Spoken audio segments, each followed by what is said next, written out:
Improved script, check. Better video quality, check.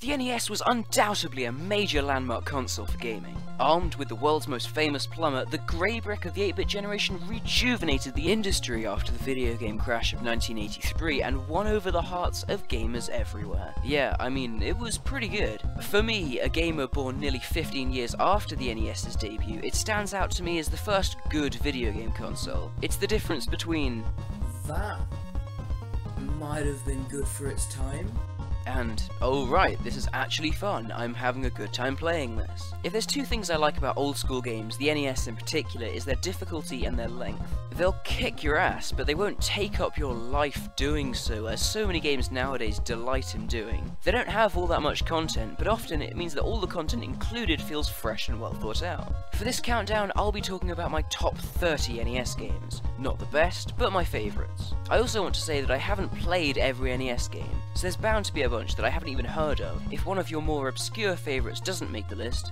recommend it to me in the comments, and I'll try and give it a shot. Other than that, the list won't really have any rules, because I want to put more than one game from a few franchises on the list, and there will be the odd Japan-only release on here. Or should I say, Famicom game, although I'll be using the Western versions where I can. Also, I just want to point out that I really don't care how innovative a game was or how much it changed the industry. The entries on this list are dictated by how fun they are to play today. There are a couple of games that were incredible for their time, but just don't hold up today. Please don't be mad at me for not including them. So, without further ado, let's delve in with number 30. I've never played real-life ice hockey. I've never even really seen a game of ice hockey, but yet something just keeps me coming back to the game. Ice hockey. There's not really a lot to it though, I mean it's ice hockey. You do the goals and you do the wins and then you fight for your life. Pure, wholehearted fun? Most older sports games don't really hold up well thanks to them being instantly overshadowed by their successors, but ice hockey is one such exception. Instead of realism, it goes for a more simplistic, arcade-like approach. It strips the sport down to its simplest elements to make the game very easy to pick up and play, and very addicting. Ice hockey is also a blast in the multiplayer, which holds up pretty well for its age. I can't really think of many other NES games that have multiplayer that I play with friends. Ice hockey is not overly complex or overly deep, and realistically, in terms of presentation and content, it pales in comparison to most of the other games on this list, but for being just a simple, fun time, ice hockey makes its way onto the list. Speaking of simple, addicting games that I don't know why I play so much, Bubble Bobble. Now the first thing you notice when you start playing Bubble Bobble is, man, this game's fucking weird. Cause I mean, it kind of is. I still don't know what's going on when I play this game, but I sure as hell have a fun time while doing so. So, you're like a dragon, or a lizard, or a small green dinosaur, and you shoot bubbles, because why the hell not, at like other things, and then you hit the bubbles, they start flying around, and then they turn into fruit, which gives you points. Remember kids, always eat the rotten corpse of your foes, take their flesh, absorb their power. And then there's like other bubbles, and I don't even know what they do. Did I mention this game was weird? But one thing I absolutely have to give credit to is the main theme of the game, which you're listening to right now. It's so catchy, so epic, and if you're anything like me, it'll be in your head for the next 2 months. I'm deeply sorry. The NES had an awful habit of making sequels to great games that felt like they had absolutely nothing to do with the original and were generally worse.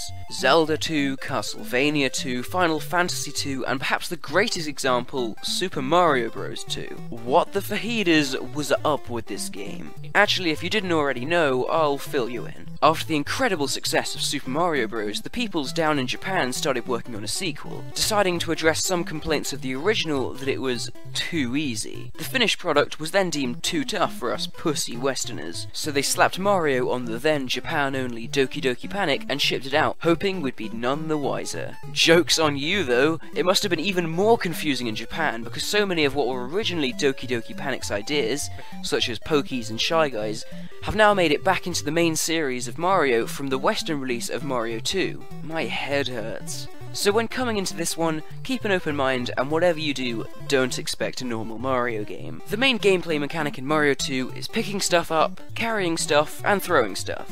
It's how you kill enemies, it's how you get power-ups, and it's how you beat bosses, and it's even how you open locked doors. So yeah, throwing is important. So it's a good job there's so much to throw. Plants are littered throughout each stage, and each one gives you another projectile or a power-up, those just being the standard life, invincibility, and screen nukes. It's fairly basic stuff. Most of the depth comes from the extra playable characters. That's right, as well as the podgy red plumber, we can also control Luigi, Toad, and Peach, who turns out to be by far the best character in the game, with her ability to gracefully float and skip major sections of levels. I would ask why Peach isn't able to just escape from Bowser's various castles, but generally I wouldn't question a game where you can pull a rocket from the ground. I tend to just let all the video game logic soak in. Presentation-wise, it's very 8-bit. Neither the graphics nor the music have aged particularly well, but they have a certain charm to them that can't be ignored, which sums up this game as a whole, really. You could describe it as the black sheep of the Mario series, but really that's because it's not in the Mario series. It's just another zany NES platformer that's well worth checking out.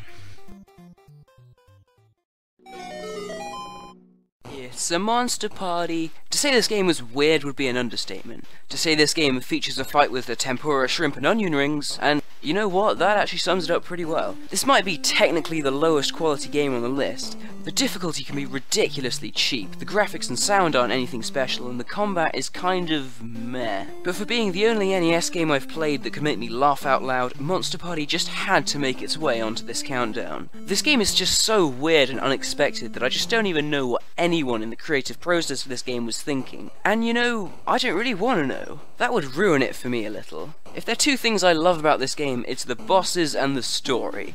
Right, so you're a kid called Mark, and you're coming home from baseball when you see a star, but it's actually a monster called Bert. You then fuse with Bert, and the adventure begins. Fucking slap an Emmy on that shit, because this right here, something beautiful. As for the bosses, just trust me when I say you will never know what to expect. From a socially insecure pumpkin man who spins around charging at you, to a plate-shooting well that uses its powers of telekinesis to perpetually suspend eggplants around itself. Okay, now I think I've seen everything. While Monster Party may not be the greatest or have the most highly polygonal graphics, it has creativity and charm, which is more than can be said for far too many big-budget AAA titles nowadays. It would seem the developers had a really fun time making this one, and the end product is something everybody should experience. Sometimes the best ideas are the simplest that can lead to the most interesting and intricate concepts. Bomberman is one such example of this. However, something needs to be developed a little further before its truest potential can be explored. So, Bomberman 2 then? Bomberman 2 did what every sequel should do, keep the formula relatively the same, and expand upon it. The presentation took a big leap forward, as Bomberman no longer looks like he's got a rod shoved up his arse, and the worlds now have different backgrounds and designs. The power-ups remain as cool as they were, and still give you the same satisfying feeling of getting gradually stronger and stronger to go from kid who traps himself by his own tiny bombs to the ultimate demolition machine. The game does get kind of boring and repetitive in one-player mode, but seriously, who plays Bomberman for its one-player mode? Multiplayer is where it's really at, and that's by far the best innovation Bomberman 2 gave to the series, and has since become the only mode in some Bomberman games, such as Bomberman Blitz for DSiWare. If you've got a friend who wouldn't mind playing a game from the 80s, you might seriously want to check this one out. Of all the series battles on the NES, few raged more than the Battle of the RPGs. So, Final Fantasy or Dragon Warrior? While Dragon Warrior may have set the template and was more influential to gaming as a whole, Final Fantasy took that template and took it to the next level. It's brutal, it's unforgiving, but underneath its harsh exterior lies something pretty special. Final Fantasy gave a lot of depth to the standard RPG turn-based battle system with its use of a class system. Each character in your party could be a fighter, a black belt, white mage, black mage, red mage, or a thief. This led to a lot of variety in strategies, which many RPGs lacked at the time. The soundtrack is typically Final Fantasy, in that it's absolutely friggin' awesome. It's probably the best thing the game has going for it. It really brings an adventurous feel, and it makes the whole game feel, for lack of a better word, epic. The game's only really this low because it's such a grind fest. Believe me, nothing kills a game's pace more than discovering that you're far too underleveled to enter a certain area and then spending an hour fighting weaker enemies. Final Fantasy may be about as by the books as you can get with the traditional RPG, but that actually acts as one of its major positives. It's just one of those old school RPGs that you can just sit back and enjoy. It's not particularly taxing to play, although you better get used to grinding, and it manages to engross and entertain on every front. Excite Bike? I'll excite your bike if you know what I'm saying. I don't know what I'm saying. Excite Bike was a motorbike racing game released for the NES's launch that is as strangely satisfying as it is about bikes. Lazy script writing, never heard of it. For a game released going on 30 years ago, this has some pretty good control, which really adds to the overall fun factor of the game. Boosting feels really smooth, as does taking down other players. See, if you crash into one of them from behind, you'll get knocked down, and vice versa. The strategy depends on your ability to steer into them and still remain in front, so only they fall. Another thing you'll have to master is positioning yourself after a jump, which can become the difference between first and second place. However, with a mere 10 stages, it shouldn't be all that surprising why this isn't any higher on the list. But even still, Excitebike is a really fun game for any high score chasers out there, and I would highly recommend it, although the WiiWare and 3DS versions are both far superior. When I think great NES third-party franchises, I think Castlevania, I think Ninja Gaiden, and I think...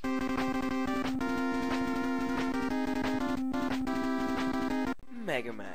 Probably the biggest name on the NES, Mega Man practically defined 8-bit gaming, and set the bar for platformers after Mario played a big part in defining them. His 6 games on the system were all fantastic, and incredibly, all 6 of them take places on this countdown, which means that now I need to pick my least favourite of the 6. Drumroll please.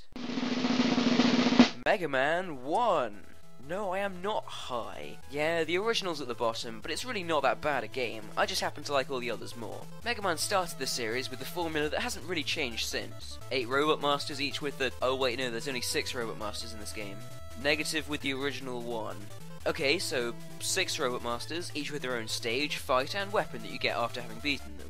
Then, with all your weapons, you fight your way through Wily's castle before squaring off with the evil Doctor himself. A pretty unique formula for its time, although the uniqueness has more than worn off after every other entry in the series has repeated it.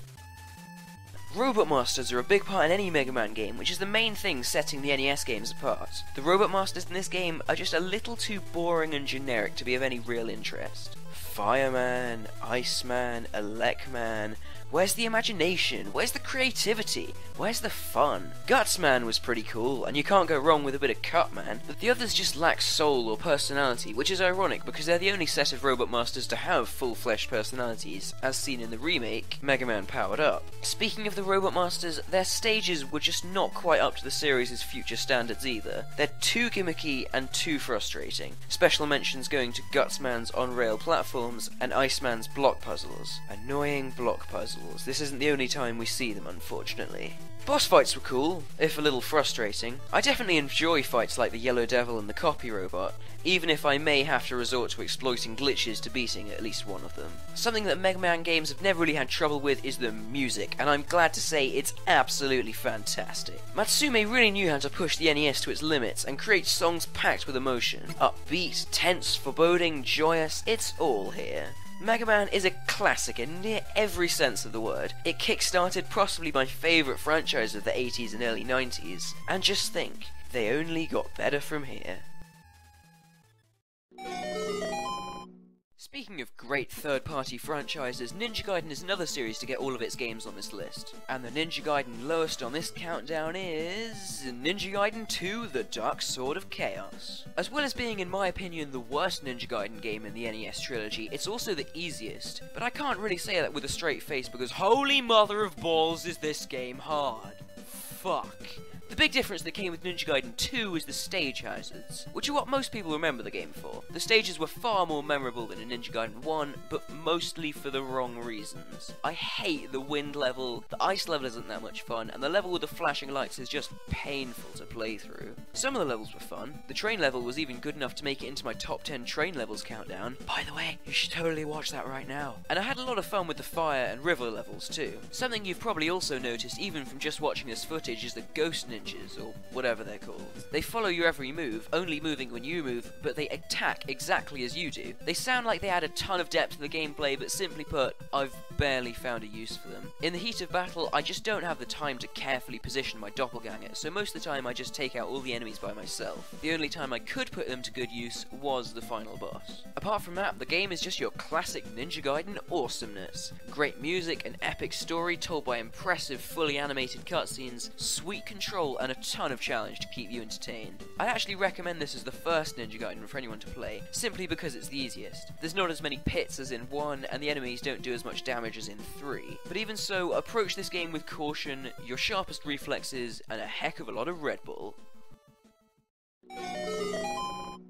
Believe it or not, there was once a time where the default genres that licensed games went to weren't minigame collections or shooters, it was the 2D platformer. Actually, it's probably not that surprising, seeing as though this list has already seen 5 of them, and out of the 30 entries on this list, a whopping 23 of them have heavy platforming elements. On that note, Batman. A platformer letting you get all the famous Batventions and then take to the streets of Gotham as frickin' Batman wasn't really gonna go wrong, but even so, this game has an impressive amount of right. Firstly, the tone. While most NES games opted for a colourful and happy feel, partially to be family friendly, and partially because with the NES's limited colour palette it was the easiest thing to do, but Batman tried for a more gritty, darker atmosphere, because you know, it's Batman, and Batman's hardcore. This led to a very unique feeling game, a feel which is further complemented by Batman's main source of combat, punching. Punching does feel incredibly satisfying in this game, although not nearly as satisfying as the more iconic Batwep, such as the Batarang, Bat Disc, and Bat Spear Gun. Just don't ask. His wall climbing / jumping also give the game a big Ninja Gaiden vibe, which is never a bad thing. It also takes from Ninja Gaiden in the difficulty department, NES toughness at its finest. Batman stands as a classic among NES platformers. I love its atmosphere, graphics and abilities, and its level design and overall difficulty keep me coming back for more. If it cleared out its difficulty spikes and maybe threw in a little more variety, it would have probably made its way into the top 20. That was, of course, part 1 of this 3-part countdown. I'll put links to parts 2 and 3 here and here when I finish making them, and I'll put a link here to my newest game talk, the one about the World of New soundtrack, and a link here to my latest countdown, the one about F-Zero games. Thank you so much for 100 subscribers and 1,000 total video views. I did not expect this in my first month. Seriously, just wow. And thank you. Please continue to like, favourite and subscribe, and I'll hope to see you in a future video. Cheerio.